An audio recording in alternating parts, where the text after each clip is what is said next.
Today we're going to learn another 10 common idioms, phrases, and sentences that native English speakers use every single day. These expressions are super useful, and I promise by the end of this video, you'll understand exactly what these expressions mean and how to use them naturally in your own conversations. Here's how you can get the most out of this video. First, listen while reading the subtitles. This will help you catch every word and follow along more easily. Then, play the video again and try to repeat the sentences out loud, but this time without reading the subtitles. This will really help you improve your pronunciation, listening, and speaking skills. Don't just listen. Pause, reflect, and take notes. That way, you can remember and review them later. This is a great way to boost your listening, reading, and speaking, all at the same time. This lesson is a fun and simple way to improve your English step by step. Before we dive in, if you're finding this helpful, please hit the like button and subscribe. It helps a ton, and I really appreciate your support. All right, let's get started with our first expression. Number 1, drive me up the wall. This idiom is something you'll hear Americans say all the time when they're frustrated or annoyed. It means that something is making you really, really irritated or angry. When something drives you up the wall, it's bothering you so much that you feel like you want to climb up a wall to escape from it. Of course, we don't actually climb walls, but that's the feeling this expression captures. I remember last week, my neighbor was playing loud music until 2 in the morning, and I had to work early the next day. I called my sister and said, "This music is driving me up the wall. I can't sleep, and I have a big presentation tomorrow." That's exactly when you'd use this expression, when something is really getting on your nerves. For example, you might say, "My computer keeps freezing and it's driving me up the wall." Here's another one. "The sound of that dripping faucet is driving me up the wall." People often say, "Traffic during rush hour drives me up the wall." Have you ever had something that drove you up the wall? Let me know in the comments what annoys you the most. Number 2, that's not polite. This sentence is so simple, but it's incredibly useful in everyday conversations. We use this when someone does something rude or inappropriate, and we want to point it out in a gentle way. It's a polite way to tell someone that their behavior isn't acceptable without being too harsh about it. This expression is perfect for teaching children good manners, but adults use it too. I was at a coffee shop last month, and this man was talking really loudly on his phone while others were trying to work quietly. The barista politely said to him, "Excuse me, sir, that's not polite. Could you please take your call outside?" It was a nice way to address the problem without being mean. For example, if someone interrupts you while you're speaking, you could say, "That's not polite. Please let me finish." You might hear something like, "Putting your feet on the table during dinner, that's not polite." Let's take this one. "Not saying thank you when someone helps you, that's not polite." This sentence helps you set boundaries in a respectful way. Do you think you could use this in your daily life?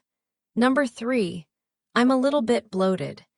This sentence is something people say when they feel uncomfortable after eating too much, or when their stomach feels full and tight. Being bloated means your stomach is swollen or feels bigger than normal, usually because of food or gas. It's a very common feeling, especially after big meals. Americans use this expression all the time, especially during holidays like Thanksgiving, when everyone eats way too much food. Last Thanksgiving, after eating turkey, mashed potatoes, stuffing, and 3 pieces of pie, I told my family, "I'm a little bit bloated. I think I need to take a walk." Everyone laughed because they felt the same way. You might hear something like, I'm a little bit bloated after that huge burger. For example, someone might say, I shouldn't have eaten that second slice of pizza. Now I'm a little bit bloated. Here's another one. I'm feeling a little bit bloated. Maybe I should drink some water. It's a very natural way to express that uncomfortable feeling we all get sometimes. Have you ever felt bloated after eating too much? What's your favorite food that makes you feel this way? Number 4, keep moving forward. This phrase is like a little piece of wisdom that Americans love to share with each other. It means don't give up, don't look back, and continue making progress even when things are difficult. When life gets tough, this expression reminds us to stay positive and keep trying. I have a friend who lost her job last year, and she was feeling really sad and worried about her future. Her mom kept telling her, just keep moving forward, honey. Something better is coming. And you know what? 3 months later, she found an even better job. That's the power of this mindset. People often say, even when things get hard, you have to keep moving forward. For example, a teacher might tell a student, I know math is difficult for you, but keep moving forward and you'll improve. Imagine this. After the breakup, my friends told me to keep moving forward and not look back. This phrase gives people hope and encouragement. It's like saying, don't stop, don't quit, better days are coming. Which situation in your life would this phrase help you with? Number 5, just be yourself. This phrase is probably one of the most important pieces of advice in English. It means don't try to act like someone else or pretend to be different than who you really are. Americans believe that being authentic and genuine is the best way to live and make real friends. I remember when I was starting high school, I was so nervous about fitting in. I tried to dress like the popular kids and talk like them too, but it felt so fake. My older sister sat me down and said, stop trying so hard, just be yourself, and the right people will like you for who you are. She was absolutely right. When I stopped pretending, I made much better friends. You might hear something like, don't worry about the job interview, just be yourself and show them your personality. For example, parents often tell their children, just be yourself at the new school and you'll make friends naturally. Let's take this one. I know you want to impress her, but just be yourself. If she doesn't like the real you, she's not worth it. This phrase teaches us that authenticity is better than pretending. Have you ever tried to be someone else? How did it feel? Number 6, can I try this on? This sentence is a must-know question if you want to go shopping in America. You use this when you want to put on clothes before buying them to see if they fit well and look good on you. Every clothing store expects customers to ask this question. The phrase, try on, means to wear something temporarily to test it. Last weekend, I was shopping for a dress for my friend's wedding. I found a beautiful blue dress, but I wasn't sure about the size. I asked the salesperson, can I try this on? She showed me to the dressing room, and lucky for me, it fit perfectly. For example, you might say, these jeans look nice. Can I try them on? You might hear something like, I love this jacket, but can I try it on first to make sure it fits? Here's another one. This sweater is exactly what I'm looking for. Can I try it on? Remember, when shopping for clothes, shoes, or accessories, it's always smart to try things on before you buy them. Sizes can be different between brands, and you want to make sure you love how something looks and feels. Do you always try on clothes before buying them? Number 7, I wasn't born with a silver spoon in my mouth. This idiom is a colorful way to say that you didn't grow up in a wealthy family. When someone is born with a silver spoon in their mouth, it means their family was rich and they had everything they needed without working for it. So when you say you weren't born with a silver spoon, you're explaining that you came from a regular or poor family. My dad uses this expression all the time when he talks about his childhood. He grew up on a farm with 6 brothers and sisters, and money was always tight. He always tells us, "I wasn't born with a silver spoon in my mouth. I had to work hard for everything I have." It's his way of teaching us to appreciate what we have and to work hard. People often say, "I wasn't born with a silver spoon in my mouth, so I understand the value of money." For example, someone might explain, "I paid for college by working 3 jobs. I wasn't born with a silver spoon in my mouth." You might hear something like, "She worked her way up from the bottom. She wasn't born with a silver spoon in her mouth." This idiom shows that someone is proud of working hard and not having everything handed to them. It's about earning your success. Can you relate to this expression? Number 8, it's got to be around here somewhere. This sentence is what we say when we're looking for something that we know is nearby, but we just can't find it right now. It expresses a feeling of confidence that the thing we're looking for is close. We just need to keep searching. Americans say this all the time when they lose their keys, phone, or other everyday items. Just yesterday, I was getting ready to leave for work, and I couldn't find my car keys anywhere.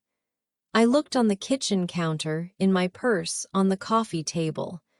I was starting to panic when I said out loud, "They've got to be around here somewhere. I just had them 5 minutes ago." Finally, I found them in the refrigerator. Don't ask me how they got there. You might hear something like, "I know I put my wallet down somewhere. It's got to be around here somewhere."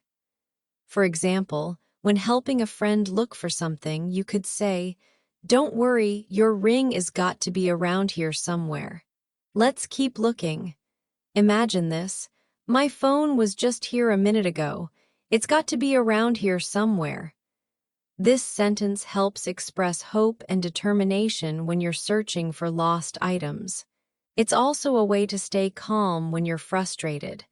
What do you lose most often in your house? Number 9, give up smoking.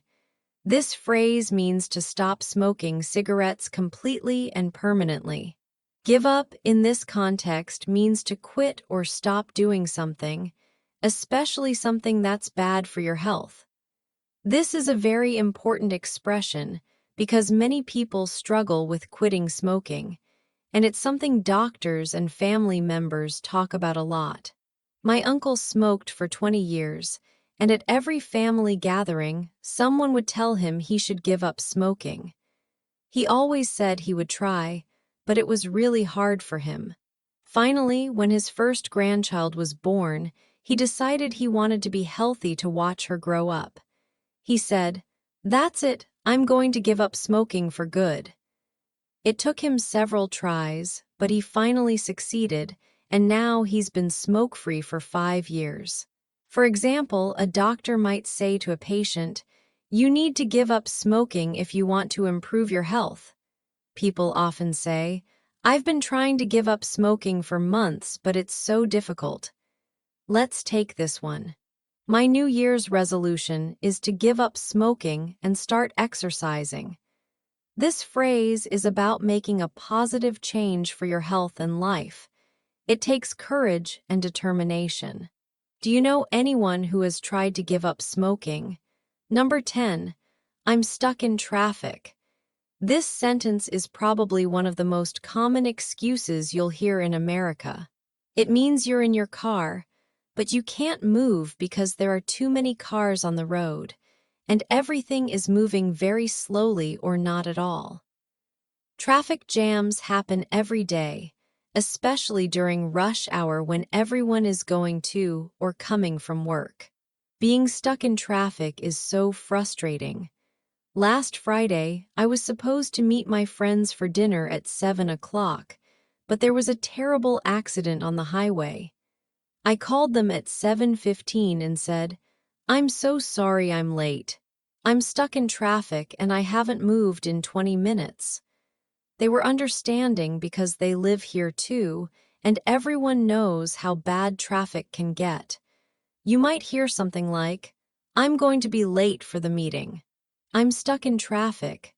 For example, someone might text, I'm stuck in traffic, but I should be there in about 30 minutes. Here's another one. I left the house early, but I'm still stuck in traffic.